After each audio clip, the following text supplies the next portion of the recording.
November 13, 1942, 0184 hours, Iron Bottom Sound, Guadalcanal.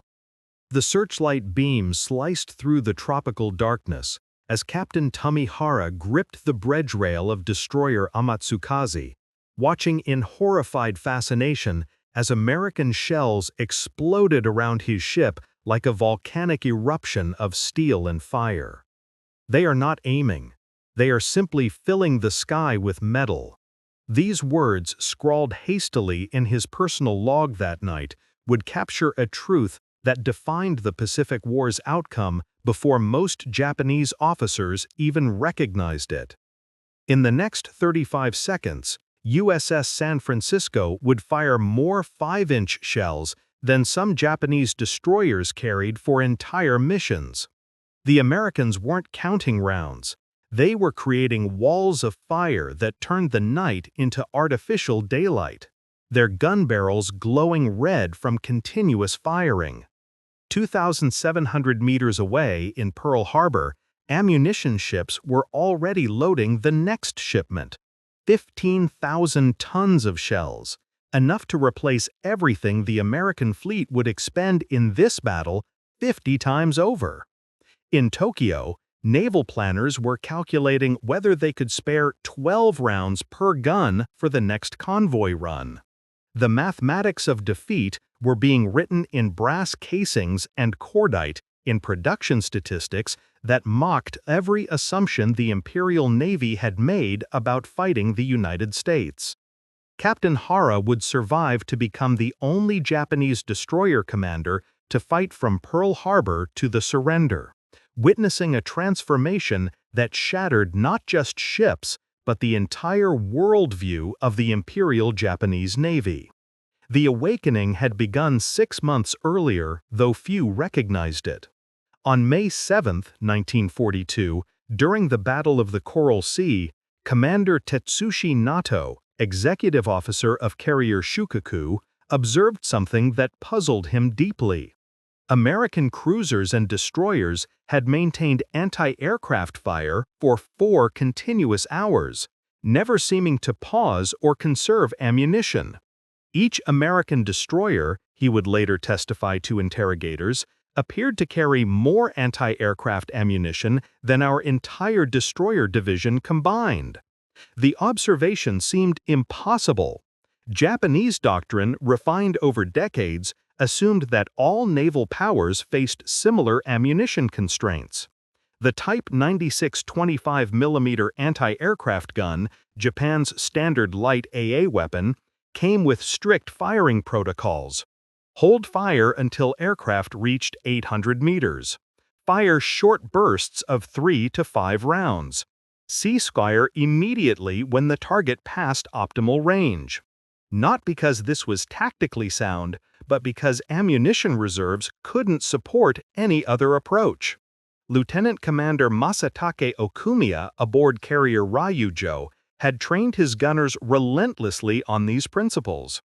Each man knew that their ship's magazines held enough ammunition for exactly 12 minutes of sustained anti-aircraft fire. After that, they would be defenseless. The Americans, he observed with growing unease, seemed to fire continuously for hours. But the full implications wouldn't become clear until Guadalcanal, where the mathematics of industrial warfare would be written in blood and steel across the waters. The Americans would name Iron Bottom Sound. February 27, 1942. The Battle of the Java Sea should have been a Japanese triumph, and tactically it was. But Captain Hara, commanding destroyer Amatsukaze, witnessed something that disturbed him more than enemy gunfire. The combined American, British, Dutch, Australian force under Rear Admiral Carroll Dorman fired 1,619 rounds of 8-inch shells during the battle, achieving only 5 hits, with 4 proving to be duds. The Japanese fired far less, but scored critical hits. Yet Hara noticed something troubling in his after-action report. The Allied ships never stopped firing, never seemed concerned about ammunition expenditure, maintained rates of fire that would have exhausted Japanese magazines in the first hour. They fired as if they had unlimited shells, Hara wrote in his memoir published decades later. Poor gunnery, yes, but such wealth of ammunition that accuracy became secondary to volume. The Japanese victory was complete. 2 Allied cruisers and 3 destroyers sunk. But in the wardroom afterward, Hara overheard a disturbing conversation.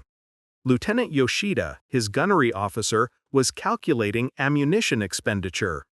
"Captain, we used 40% of our main battery ammunition. If the battle had continued another 2 hours," Hara silenced him with a look. But the arithmetic was clear.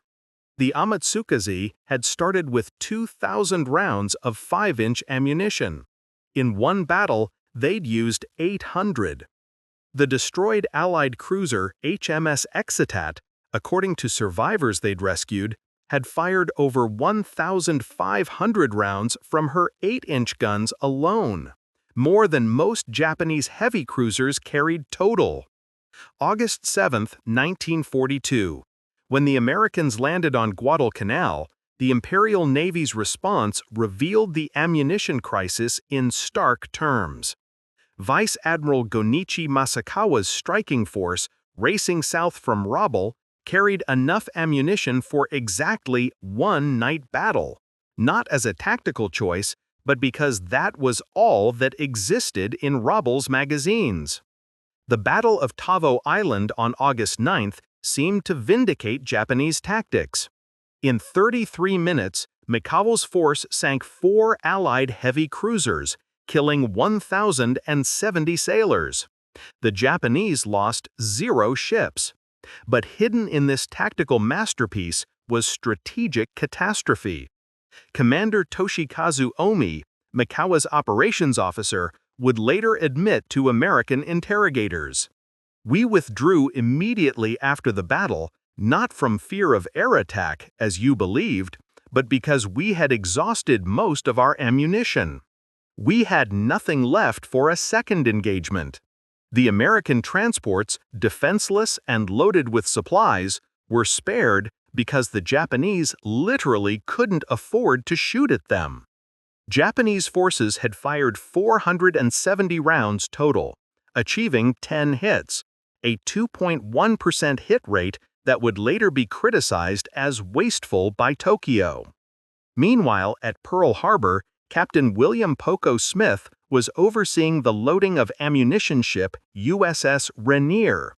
Her cargo manifest for this single voyage, 5,000 tons of naval ammunition, including 350,000 rounds of 5-inch shells, 1.2 million rounds of 40mm, 3 million rounds of 20mm. This represented more ammunition than the entire Japanese combined fleet would expend in the next 3 months. The famous Tokyo Express runs, high-speed destroyer missions to resupply Guadalcanal, revealed the ammunition crisis in pathetic detail. On November 30, 1942, Rear Admiral Riso Tanaka led 8 destroyers on another supply mission. The cargo manifest discovered in captured documents told the story. Rice, 1,100 drums. Medical supplies, 200 drums. Ammunition, 280 drums.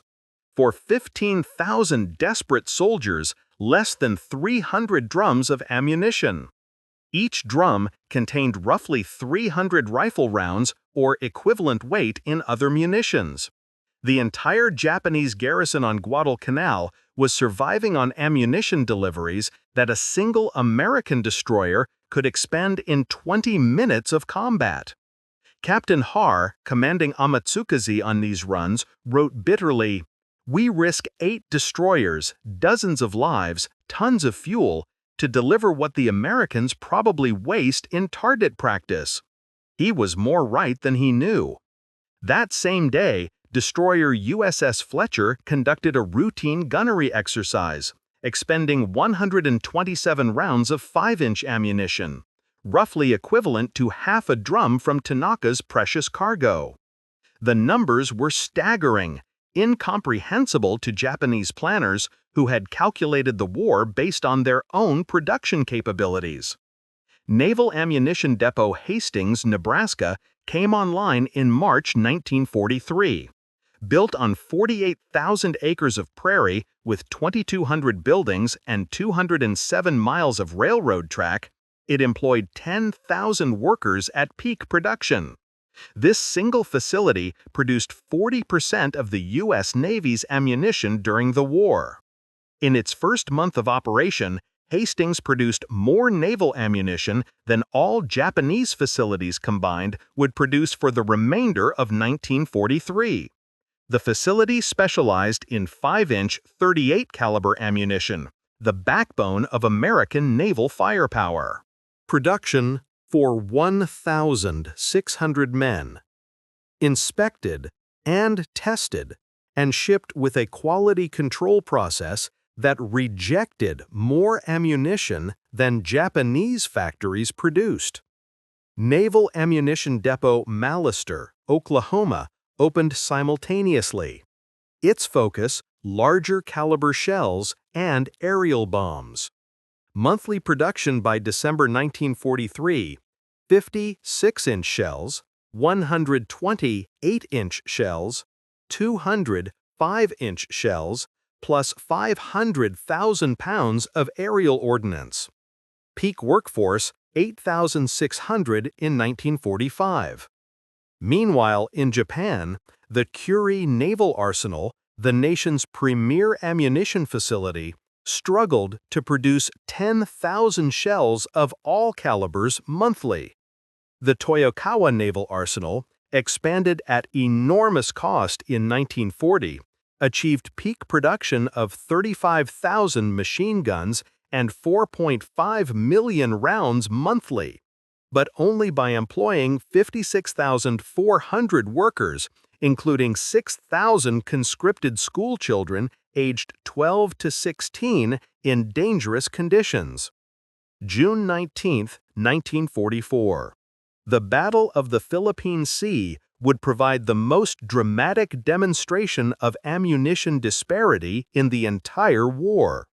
Vice Admiral Jizaburo Ozawa had assembled 9 carriers with 473 aircraft, for what Japan hoped would be the decisive battle.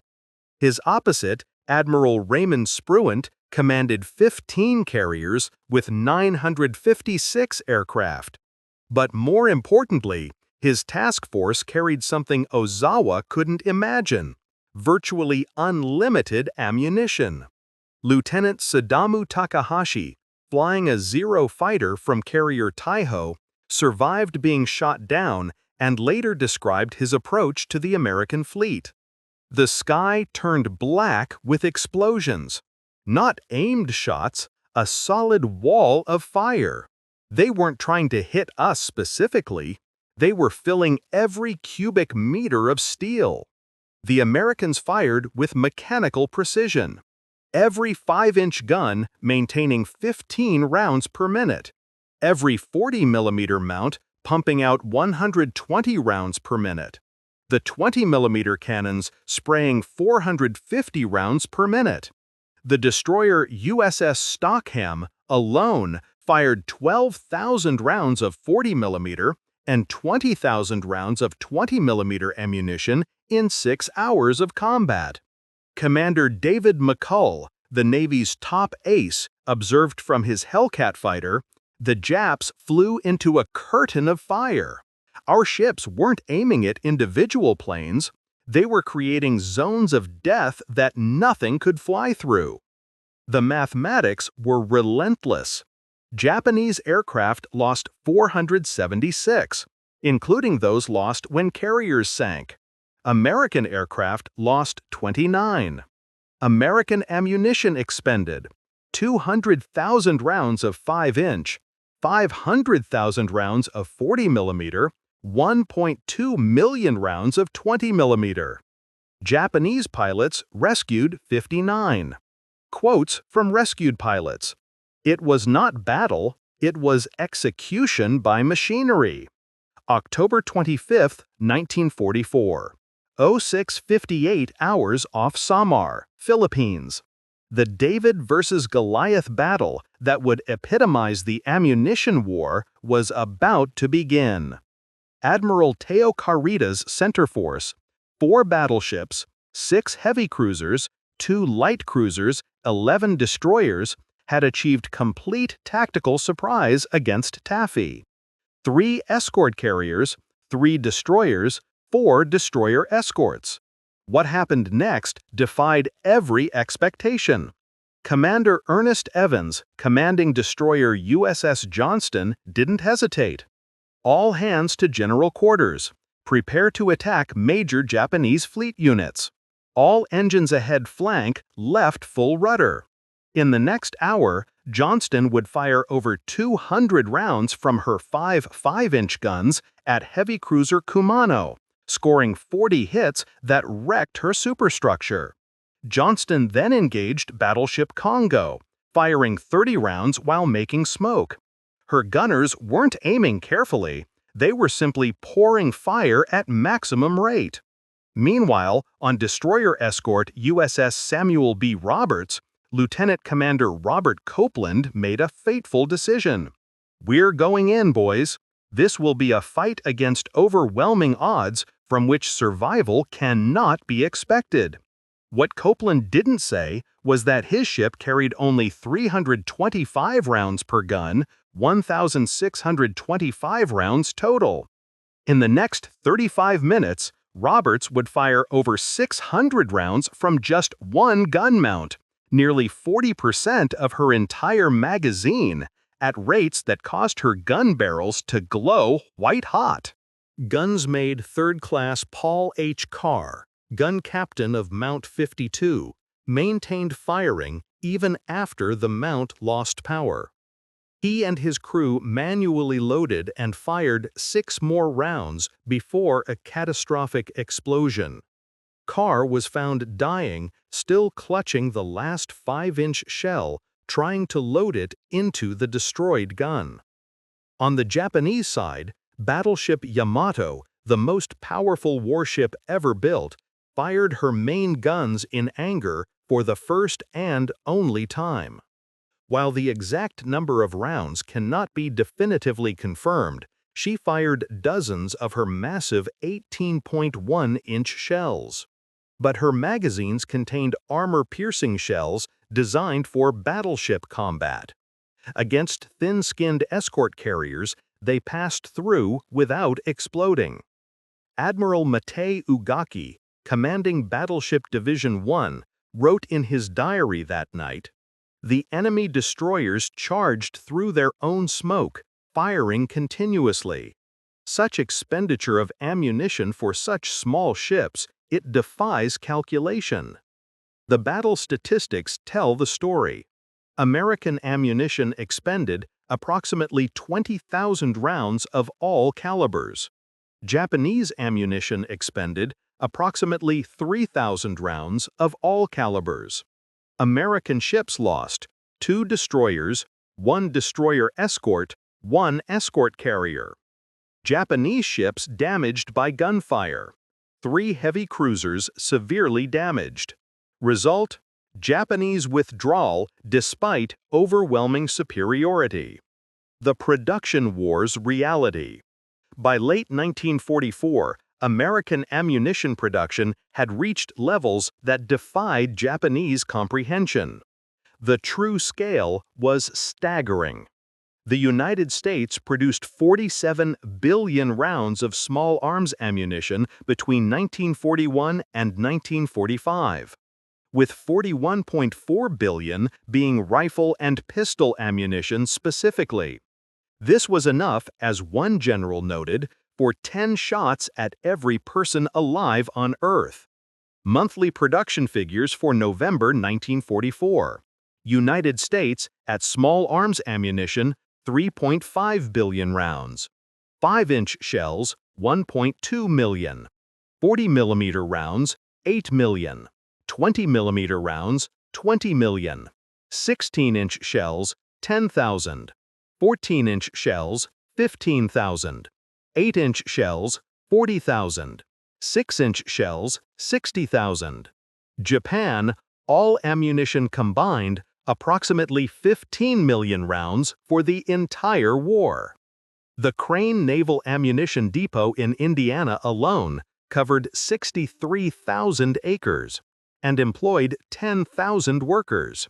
Its storage capacity, 2,000 individual magazines holding 400,000 tons of ammunition. To put this in perspective, the entire Imperial Japanese Navy's ammunition reserves in December 1941 totaled approximately 200,000 tons. The human dimension was equally telling. At Hastings, workers lived in specially built dormitories, ate in cafeterias serving 15,000 meals daily, and enjoyed recreational facilities, including bowling alleys and movie theaters. Their children attended schools built specifically for the facility. It was a self-contained city dedicated to producing instruments of destruction. At Toyokawa Naval Arsenal, 12-year-old Akiko Sato worked 12-hour shifts filling shell casings. In her post-war memoir, she wrote, "We were always hungry. They gave us one rice ball for lunch. We worked until we collapsed. Many of my schoolmates died in accidents. We produced maybe 100 shells daily in our section. The Americans probably fired that many in 1 second." The ammunition shortage created a vicious cycle that accelerated Japanese defeat. Training suffered catastrophically when every round had to be hoarded for combat. Lieutenant Commander Saburo Sakai, Japan's leading surviving ace, revealed the impact. New pilots in 1944 received 40 to 60 hours flight training. In 1941, we had 700 hours minimum. But worse was gunnery training.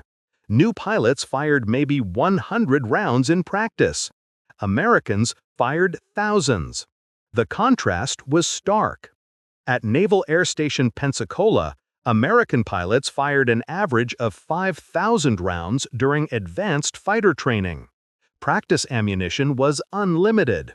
Trainees who showed poor marksmanship simply fired more until they improved. American pilots maintained 400 to 525 hours of flight training throughout the war.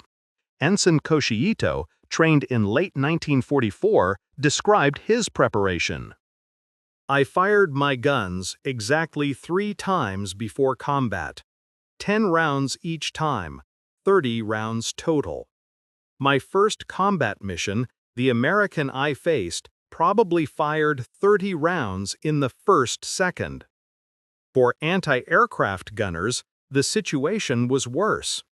Japanese doctrine required holding fire until aircraft were within 800 meters, point-blank range for aircraft traveling 300 miles per hour.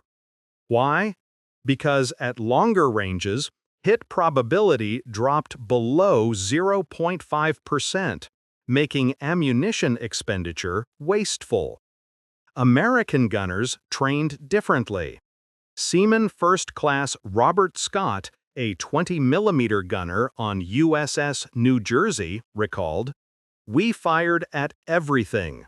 Sleeves code by planes, balloons, floating targets. I probably fired 50,000 rounds in training. The first time I saw a Japanese plane, muscle memory took over.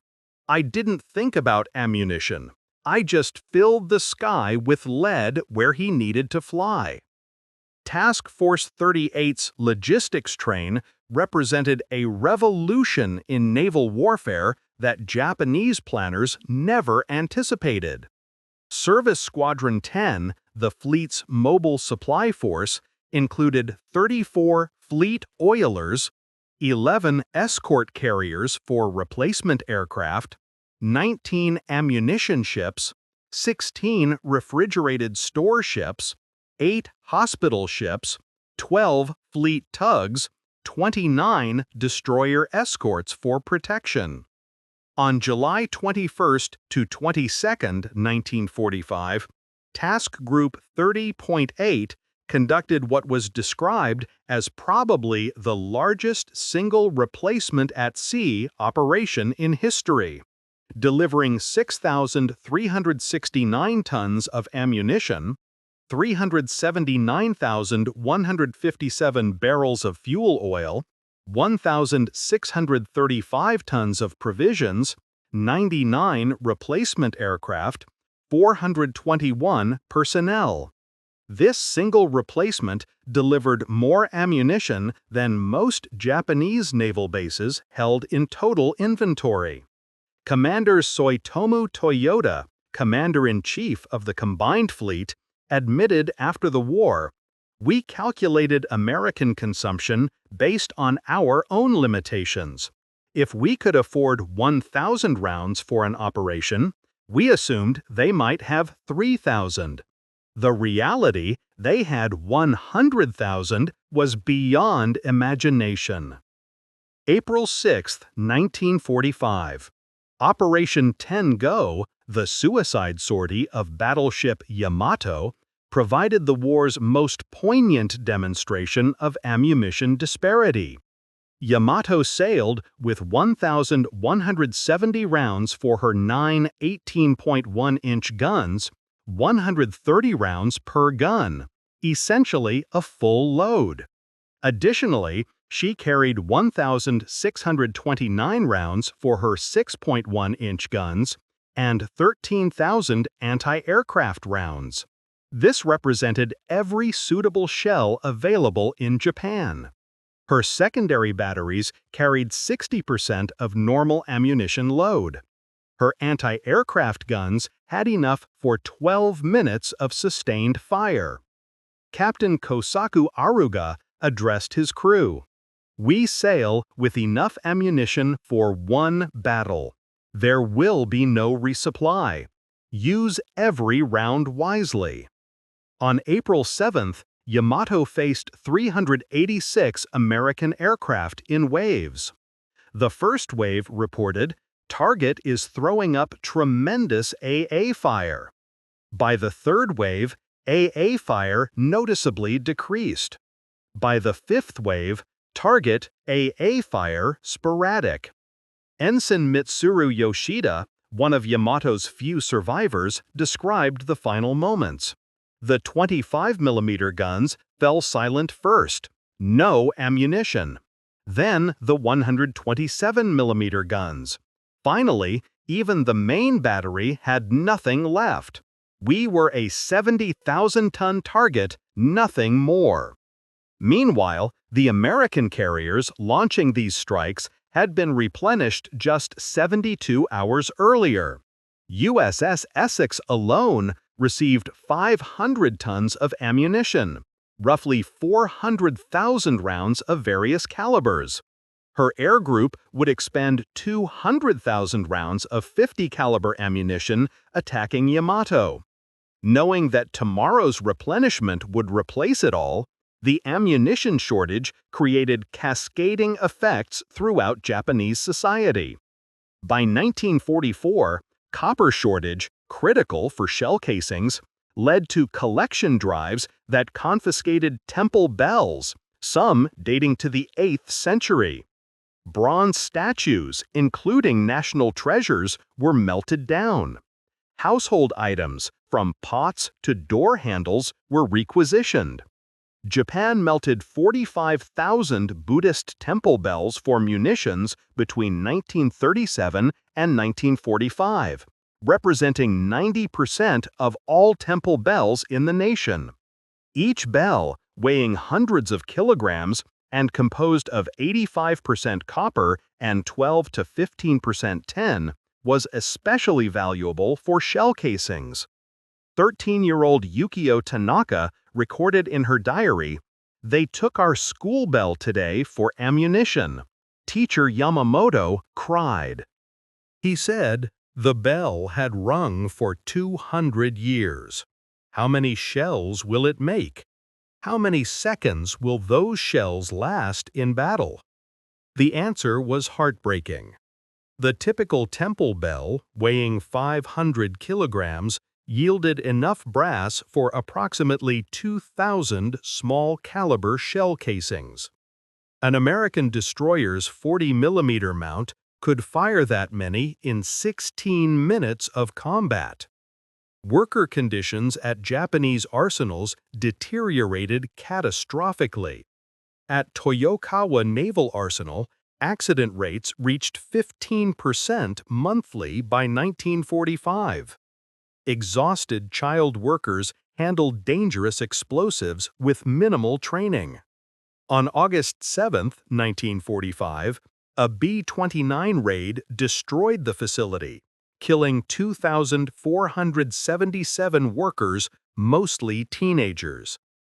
Contrast this with American worker Mary Roberts, who assembled shells at Hastings. We worked 8-hour shifts, 5 days a week. Good pay, $1.20 an hour. Hot meals in the cafeteria. They showed movies every Friday. We knew we were winning the war, one shell at a time. American tactics evolved to exploit their ammunition advantage, while Japanese tactics increasingly reflected desperate conservation. Admiral Willis King Lee, the Navy's premier surface warfare tactician, developed the concept of area saturation for night battles. Rather than carefully aimed shots, American ships would fill entire zones with shells, making evasion impossible. At the Battle of Surigue Strait, October 25, 1944, Lee's doctrine reached its apex. Admiral Jesse Oldenorf's battle line fired 28,000 15-inch shells, 3,000 4-inch shells, and thousands of 8- and 6-inch rounds in just 18 minutes. The Japanese battleships Fuso and Yamashiro, sailing with reduced ammunition loads to conserve weight, managed to return less than 100 rounds total before being obliterated. Lieutenant Commander Tokanoshi Horeshi, one of Yamashiro's few survivors, described the experience. Shells fell like rain. Not aimed at us specifically, they simply filled the strait with explosions. We fired back into the darkness, but for every shell we sent, 50 came back. Japanese tactics, conversely, became increasingly desperate. The special attack kamikaze units represented the logical endpoint of ammunition shortage. When conventional weapons become too precious to expend, the weapon becomes the human himself. Vice Admiral Takijiro Onishi, creator of the Kamikaze Corps, admitted privately, "We resort to body crashing because we lack the ammunition for conventional attack. One pilot, one plane replaces hundreds of shells we don't have." American codebreakers reading Japanese naval messages gained insights into the ammunition crisis that shaped strategic planning.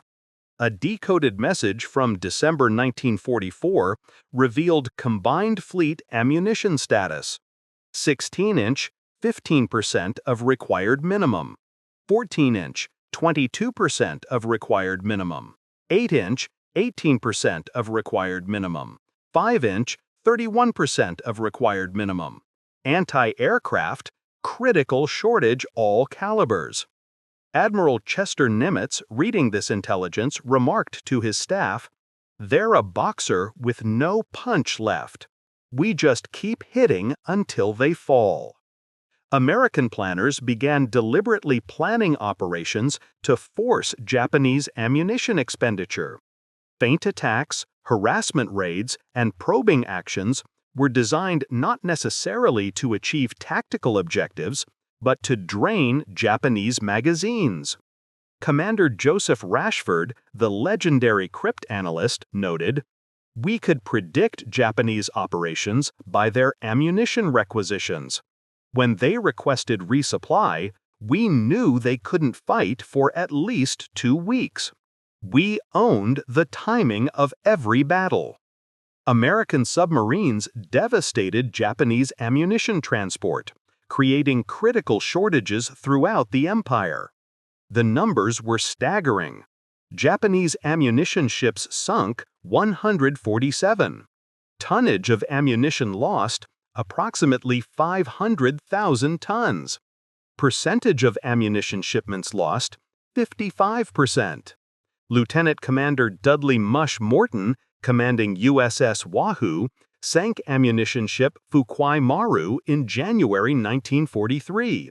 The explosion was visible 40 miles away. That single ship carried more ammunition than the entire Rabaul garrison would receive for the next 3 months. Japanese Captain Tatsuwaka Shimazaki, commanding an ammunition convoy, described the impossible situation. "We loaded at Kure with 10,000 tons of shells for Rabaul, 4 ships. By the time we arrived, 2 ships were sunk, 1 damaged. We delivered 2,000 tons. The submarines took the rest." The psychological impact on Japanese logistics officers was crushing. Commander Yoshiro Tanaka, responsible for ammunition distribution in the Philippines, committed suicide in October 1944 after failing to deliver critical supplies. His final note, "I send empty ships to die. The Americans sink them full or empty. Our guns fall silent while theirs never stop." By war's end, the production statistics told the entire story. United States naval ammunition production 1941 to 1945.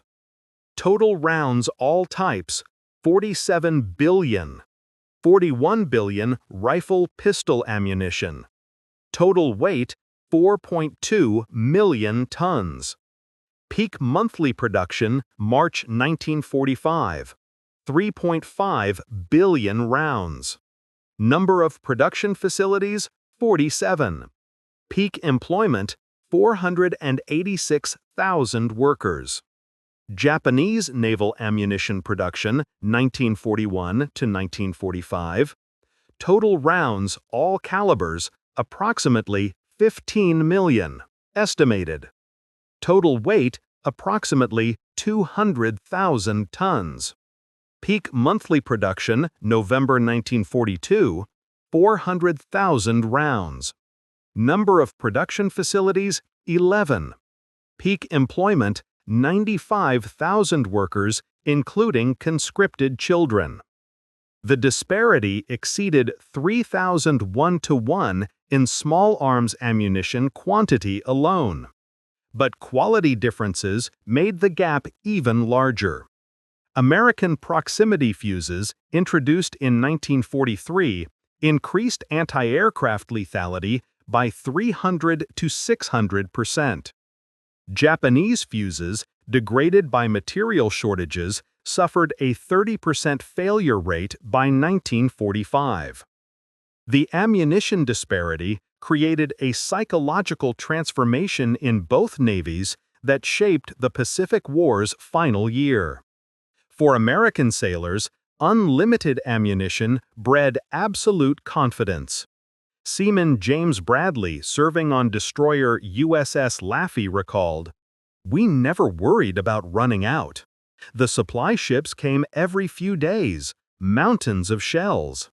We joked that we could shoot at seagulls for target practice and nobody would care."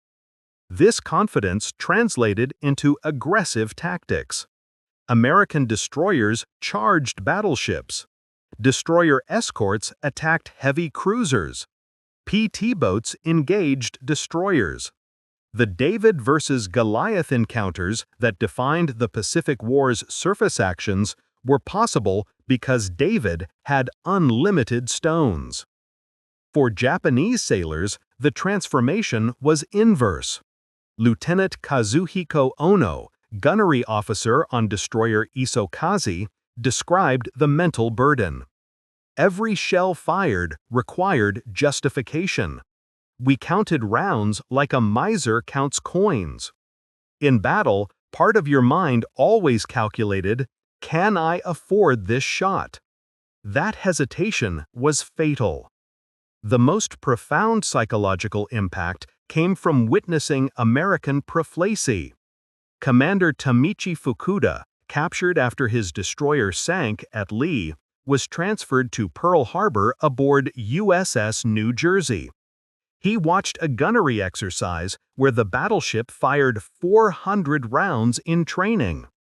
"I wept," he admitted later, "not from shame of capture, but from understanding. We never had a chance. They fired more shells in practice than we carried into battle. How do you fight such wealth?" The ammunition war reflected deeper economic truths. America's gross national product in 1944 reached $210 billion, more than 10 times Japan's $20 billion. But raw figures understate the disparity in ammunition production capability.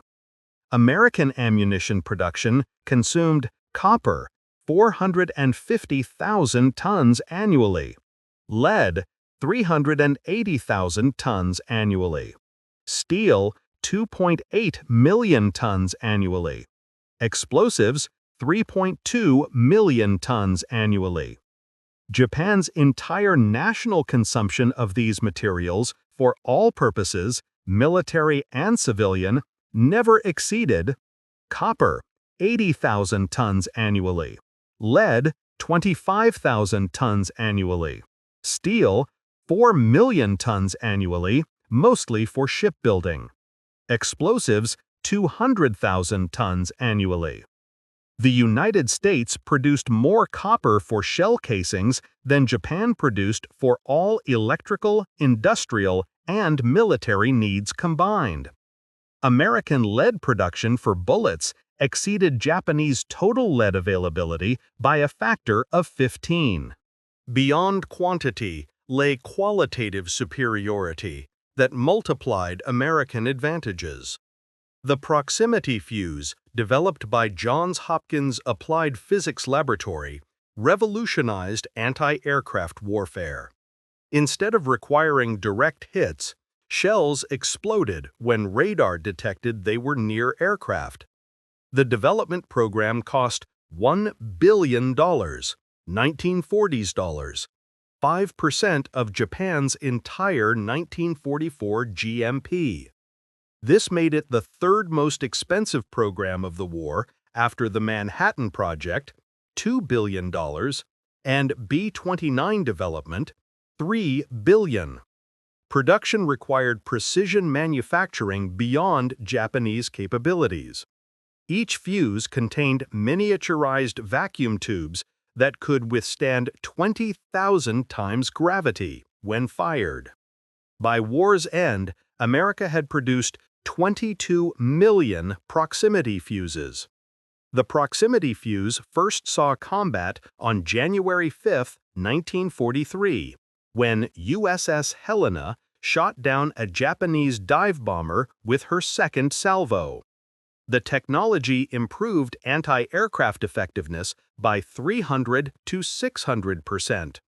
Admiral Koshi Hagawa, observing proximity-fused shells in action during a 1945 raid, reported the American shells explode by magic, knowing when they approach our aircraft. Each explosion is perfectly placed. This is not warfare. It is witchcraft by mathematics. Fire control systems showed similar disparity. The Mark 37 gunfire control system, standard on American destroyers, incorporated gyroscopic stabilization, automatic radar tracking, mechanical ballistic computation, electric servo drives, remote power control. This system allowed accurate fire in any weather, day or night, at maneuvering targets. Cost per system, $500,000. More than the entire annual ammunition budget for a Japanese destroyer squadron. Japanese fire control remained largely manual, dependent on optical rangefinders, useless in poor visibility.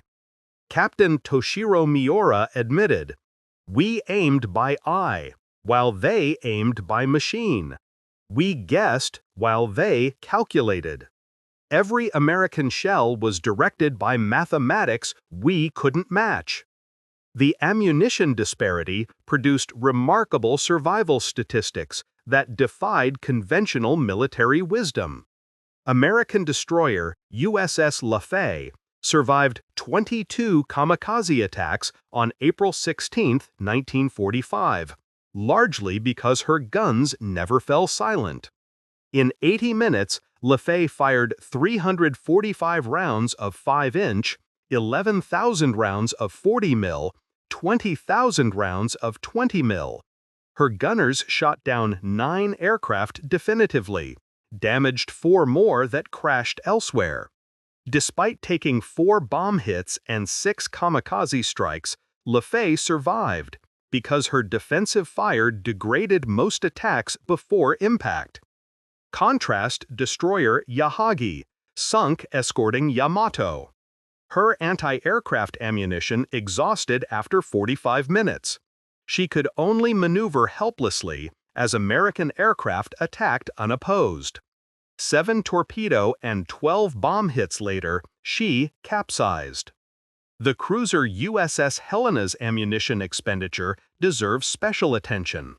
Throughout her career, from December 1941 to July 1943, Helena fired a total of 10,639 rounds, 3,460 rounds of 5-inch, and 7,179 rounds of 6-inch ammunition. This wasn't from a single battle, but cumulative across all her engagements, including Pearl Harbor, Guadalcanal naval battles, and Cougar Gulf, where she was sunk. Helena earned the nickname Machine Gun Cruiser for her rapid-fire tactics. At the naval battle of Guadalcanal on November 13, 1942, she fired so rapidly that Japanese observers thought she was equipped with automatic 6-inch guns, which didn't exist. Her rate of fire exceeded what Japanese doctrine considered physically possible. Captain Haar's observation that Americans fired without thinking while Japanese counted every round captured more than tactical difference. It revealed the war's fundamental nature. This was not conflict between comparable powers temporarily advantaged or disadvantaged. This was industrial civilization crushing pre-industrial ambition. The final statistics are overwhelming. American ammunition expended 47 billion rounds, 41.4 billion rifle-pistol. Japanese ammunition expended approximately 15 million rounds, all types, estimated ratio 3,100 to 1. But even these numbers understate reality. American forces expended ammunition in training, test firing, and harassment missions. Japanese forces hoarded rounds until the moment of destruction. Americans fired to suppress, to intimidate, to dominate. Japanese fired only when certain of effect.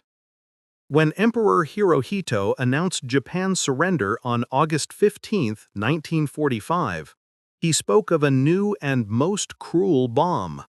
But privately, military leaders knew the atomic bomb merely abbreviated a defeat already certain. Admiral Seimu Toyoda, the Navy's final commander, admitted, "We could build ships without steel. We could fly planes without fuel. But we could not fight without ammunition. The Americans had infinite amounts. We had whatever we could salvage from our grandfathers' temples."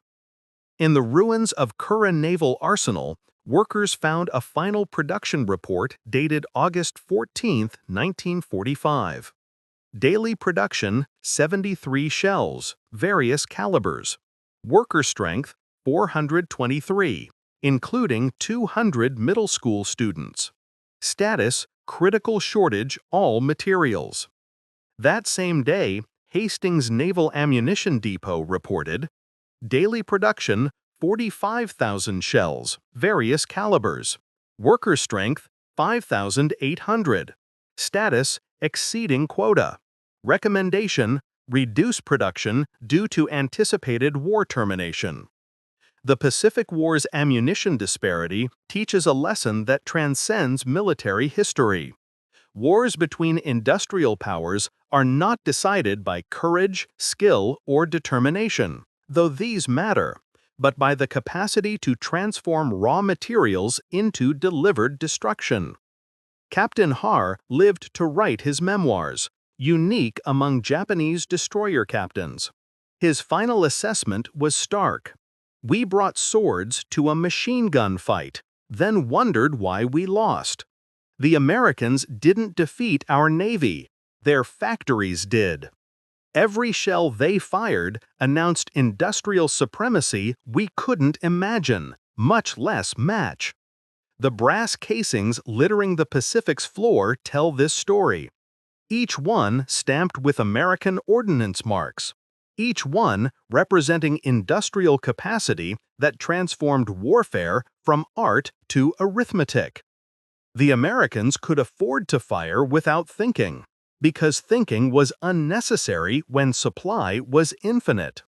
Japan counted every round, because each one was precious, irreplaceable, a fragment of national treasure transformed into instrument of war. But wars are not won by counting.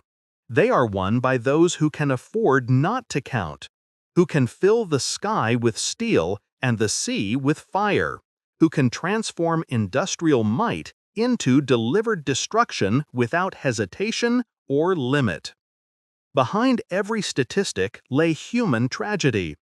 Inan Theo Matsui, commanding a 25mm mount on carrier Zuwaku, received 10 rounds for his weapon during the Battle of Cape Capano, the carrier's last fight.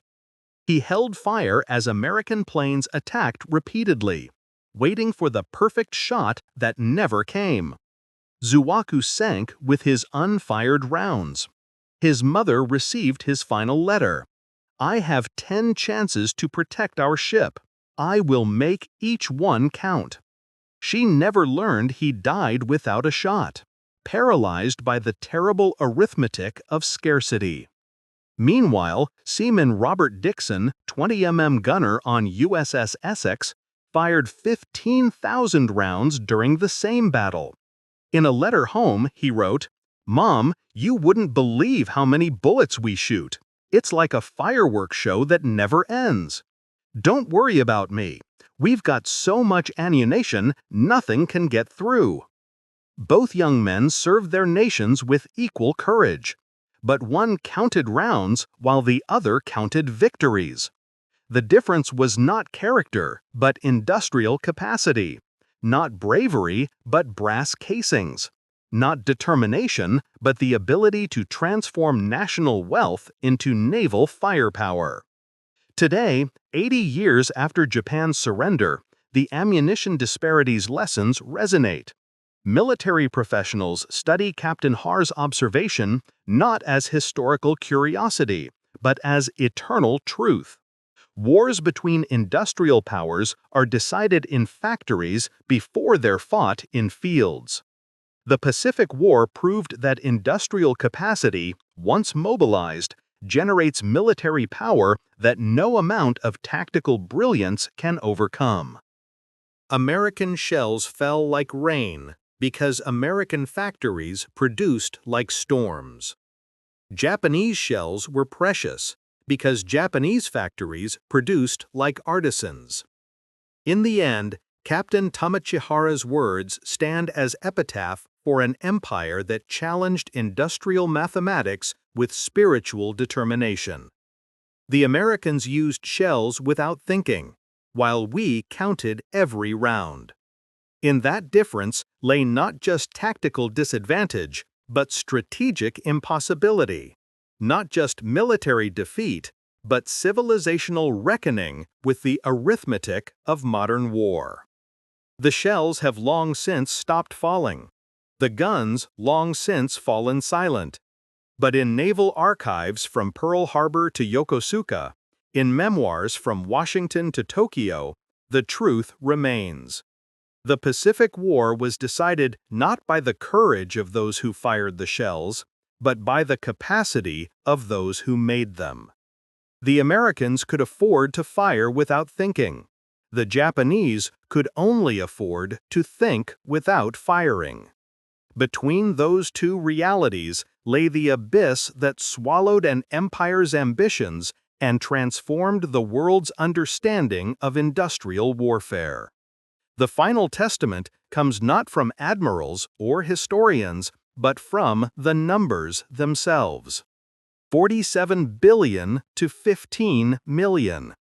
In that ratio lies the Pacific War's true story, not of battles won or lost, but of an industrial colossus that could produce more ammunition than the world had ever seen, facing a nation that melted its temple bells to make a few more shells. The Americans fired without thinking, because they could afford to. The Japanese counted every round because they had to. And in that difference, the war's outcome was written before the first shot was fired.